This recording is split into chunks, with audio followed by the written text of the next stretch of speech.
Picture चालू करो बे। बात है, देखिए यहां पर समाजवादी पार्टी के प्रवक्ता और तृणमूल कांग्रेस के प्रवक्ता आलोक शर्मा जी अगल बगल में बैठे हुए हैं। एक जगह पर तृणमूल कांग्रेस के प्रवक्ता, वहां पर उनकी पार्टी सत्ता में है बंगाल में, जहां पर भारतीय जनता पार्टी विक्टिम है और उनका आरोप है कि भाई देखिए वहां पर ईआरओ जो है वो गलत तरीके से काम कर रहे हैं। और दूसरे जहां पर घनश्याम तिवारी बैठे हुए हैं, वहां पर भारतीय जनता पार्टी सत्ता में है राज्य में, और वहां पर समाजवादी पार्टी का आरोप है कि जिस तरीके से तृणमूल कांग्रेस पर बीजेपी पश्चिम बंगाल में आरोप लगाती है, समाजवादी पार्टी वही आरोप लगाने की कोशिश कर रही है कि वो ऑपरेसर है वहां पर उत्तर प्रदेश के भीतर। आलोक शर्मा जी, तो एक जगह पर विक्टिम, एक जगह पर ऑपरेसर। अरे कहना क्या चाहते हो? देखिए, मुझे लगता है अगल बगल इलेक्शन के कमीशन, दो राज्यों में यह स्थिति है। सबसे पहले तो मैं अजय आलोक जी ने राहुल गांधी जी का नाम जिस तरह से लिया, मुझे घोर आपत्ति है। और आपत्ति इस बात पर भी है कि आप लोग रोकते नहीं।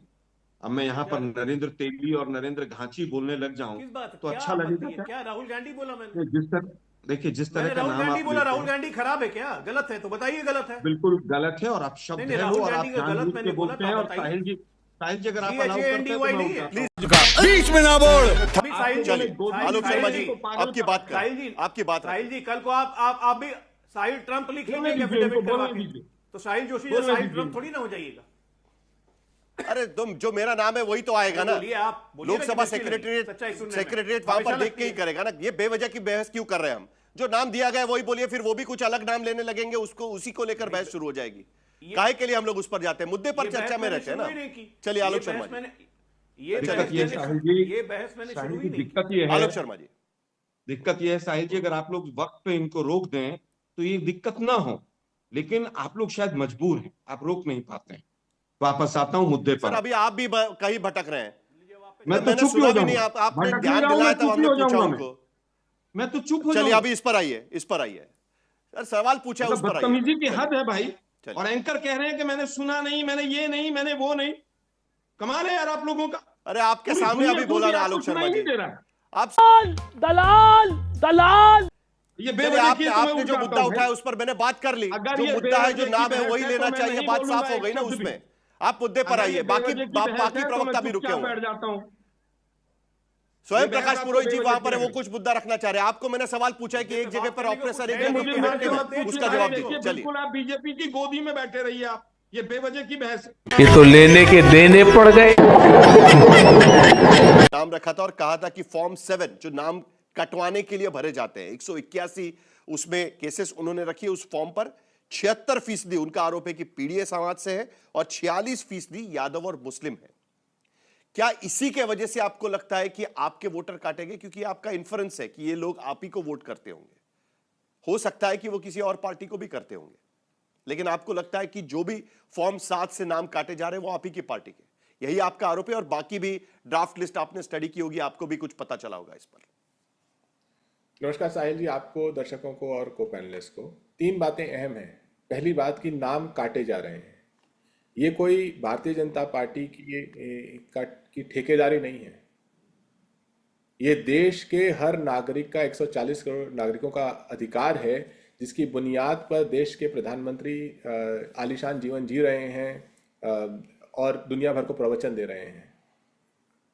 उस बुनियाद पे जब 2400, अब की बार 400 पार 240 हो गया और उत्तर प्रदेश में इन्हें अयोध्या से लेके वाराणसी हारते हारते बचे, तो भारतीय जनता पार्टी ने एक साजिश गढ़ी है।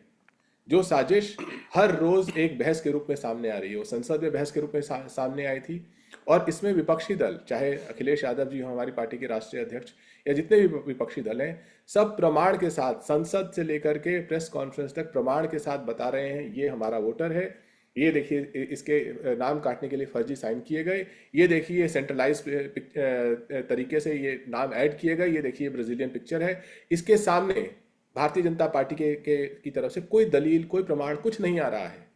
जब आप उत्तर प्रदेश जैसे राज्य में कहते हैं कि लगभग 3 करोड़ वोटरों को आपका नाम काट देंगे, आप कौन होते नाम काटने वाले? You are right bro.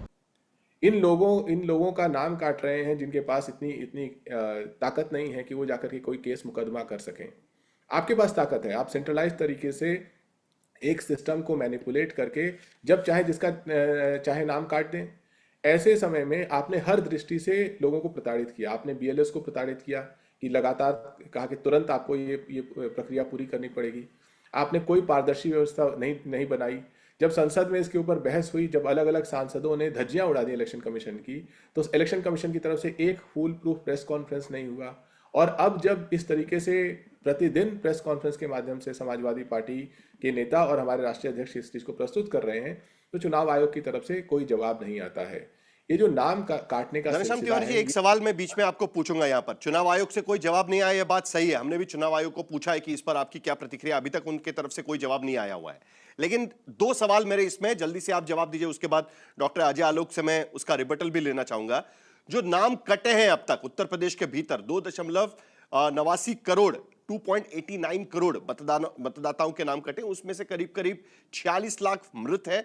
2.17 crore ये इनका घर बदला गया है, उनका कहना है कि वो उस स्थान पर नहीं थे, उनका घर बदला गया है। और करीब 26 लाख वोटर ऐसे हैं कि जिनका एक से ज्यादा जगह पर उनका या बूथ पर उनका नाम रजिस्टर था। नंबर एक, ये डिस्ट्रीब्यूशन पूरा उन्होंने उस पर दिया था, क्या इस पर आपको आपत्ति है? नंबर एक। नंबर दो, आज चुनाव आयोग के जो वहां के अधिकारी है उत्तर प्रदेश के, उनका एक प्रेस कॉन्फ्रेंस हम देख रहे थे। उनका कहना है कि फॉर्म 6 के जरिए नाम जोड़ने के लिए भी करीब करीब 3.5 करोड़ आवेदन आ सकते हैं। यह बात भी उन्होंने कही। यानी सिर्फ नाम कटे नहीं है, तो नाम जोड़ने की प्रक्रिया भी चल रही है। यह कहीं ना कहीं कहने की कोशिश है। ये सरासर और बल्क धोखा में है। मत लीजिएगा ये आवेदन, यह भी उन्होंने कहा है उसमें। Not bad, not bad. Now you. ये सरासर धोखा है, एक स्तर पर गद्दारी है लोकतंत्र के साथ। हमारे देश में जब से चुनाव होते आए हैं, तब से हर 5 साल में अगर आप किसी बूथ में, एक बूथ, अजय आलोक जी हैं, बाकी सभी लोग हैं, सबको पता होगा एक बूथ में कितने वोटर्स होते हैं अमूमन। उस एक बूथ में 2%, 3% वोटर का ऊपर नीचे होता है। उस बूथ स्तर पर न कोई एक किसी गांव में कोई पलायन हो रहा है कि लोग आ रहे हैं जा रहे हैं निरंतर। गद्दारी यह है कि जब इन सभी आंकड़ों को आप जोड़ देते हैं और सीधे 3 करोड़ का एक आंकड़ा बताते हैं उत्तर प्रदेश के स्तर पर, लगभग 20% वोटर्स को आप जोड़ देते हैं, तो आप ये भूल जाते हैं कि ये प्रक्रिया तो सिलसिलेवार तरीके से चली आ रही थी।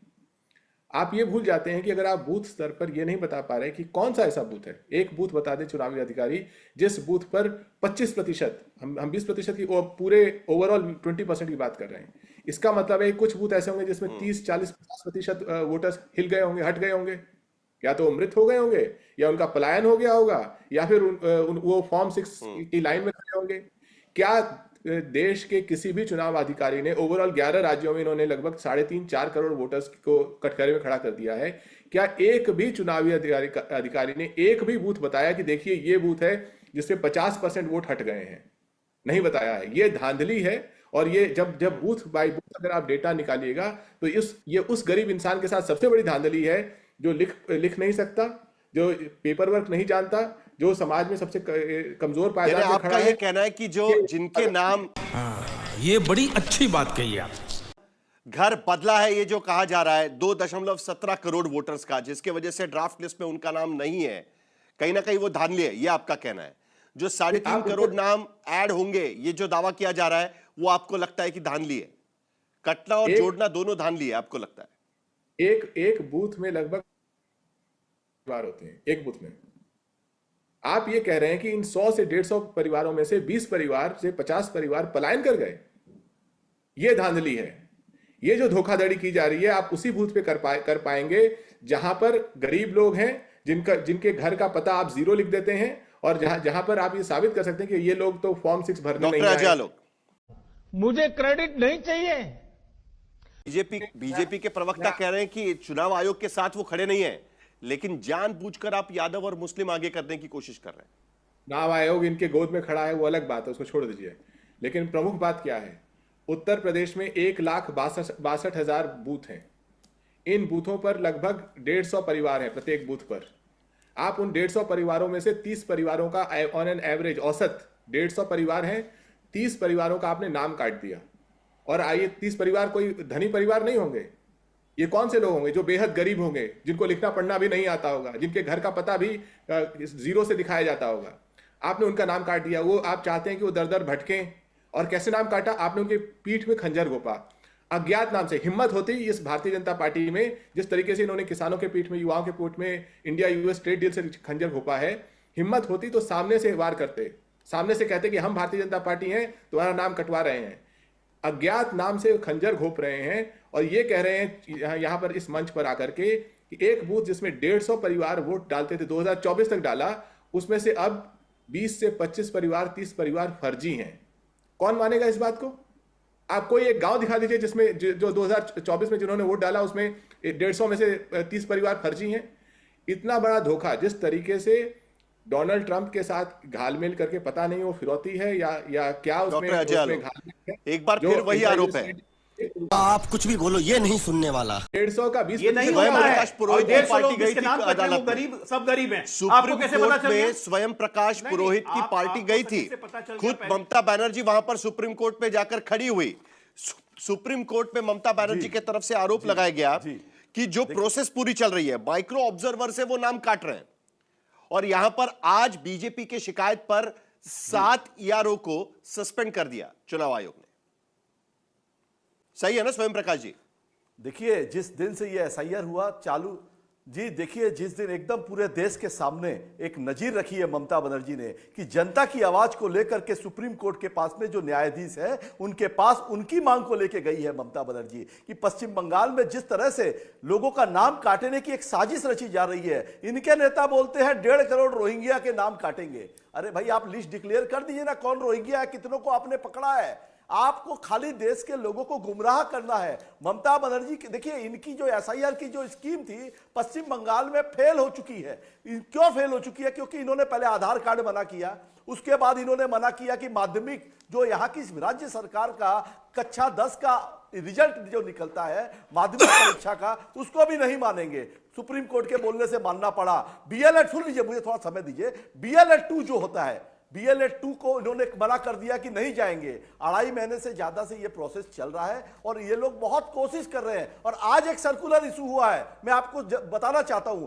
आज इलेक्शन कमीशन का एक इशू हुआ है सर्कुलर, उसमें वो बता रहे हैं कि बांग्लारबाड़ी ग्राम पंचायत के अंदर में जो प्रधानमंत्री आवास योजना में जो घर मिलते हैं या इंदिरा आवास योजना में जिनको घर मिले हैं, उनके कागजात को हियरिंग के डॉक्यूमेंट में नहीं माना जाएगा, जबकि आपने बिहार में माना।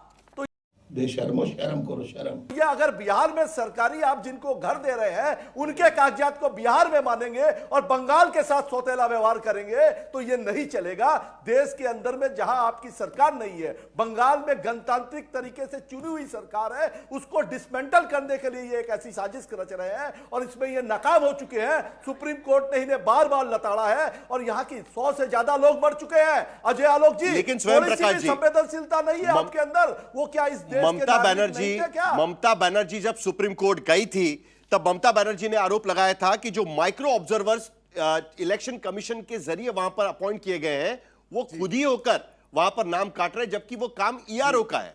ठीक है, आज 7 ईआरओ पर कार्रवाई हुई है, 7 ईआरओ पर कार्रवाई हुई और उन पर आरोप क्या लगाया चुनाव आयोग ने? सबसे पहले मैपिंग में असंगतियां थी, मतदाताओं की पात्रताओं में खामी थी, लेकिन उसके बावजूद उन मतदाताओं का नाम जोड़ा गया। तो जिसका जिक्र आप यहां पर कर रहे हैं, कहीं ना कहीं चुनाव आयोग को लगता है कि पश्चिम बंगाल सरकार अपने अधिकारियों के जरिए गलत नाम जोड़ने की कोशिश कर रही है, इसीलिए आरोप, इसीलिए उन्होंने एक्शन लिया हुआ है। आपको लगता है कि एक्शन सही है? इन्वेस्टिगेशन हुई, तेरा तो गेम बजाना पड़ेगा। सुन लीजिए, मुझे जवाब दीजिए, मुझे जवाब देने दीजिए। आप जिस चैनल की में बैठे हैं उस चैनल में अगर बैठ के काम कर रहे हैं तो आपकी जिम्मेदारी इस चैनल के मालिक की भी बनती है जो ये चैनल चला रहा है। अगर इलेक्शन कमीशन का कोई आरोपी, अगर कोई अधिकारी गलत काम कर रहा है, देखिए बिना प्लानिंग के जो काम हुआ ना, ये उसका नतीजा है। जो 1.5 करोड़ लोगों को बिना मैपिंग के या जो भी हुआ, अचानक से जो टीचर है 100 से ज्यादा लोग मर गए और जो टीचर है उनको लगा दिया। अरे भाई, जब उन्होंने फर्स्ट फेज में 58 लाख लोगों के नाम काटे, हियरिंग करके काटे थे, उनके घर में गए थे, सब कुछ किया, उनको फॉर्म देके आए, तो वेरिफिकेशन हो गया ना। आप आसाम में चुनाव की लिस्ट जारी कर देते हैं, वहां पे बॉर्डर सिक्योरिटी फोर्स भी है, बीएसएफ भी है, सब कुछ है। और बंगाल के अंदर में आपको तकलीफ है कि बंगाल के अंदर में हमको एकदम घर घर में घुसना है। कौन ममता बनर्जी, मगर उसके बावजूद भी कौन ममता बनर्जी को वोट देता है? उन लोगों को चिन्हित करो। इनके नेता अमित शाह आकर के मीटिंग करके जाते हैं कि 200 सर्कुलर बदला जा रहा है, आप कटवाइए। प्रधानमंत्री आवास योजना के तहत अगर कहीं घर, अरे बाप रे, ये तो धोती खोल रहा है।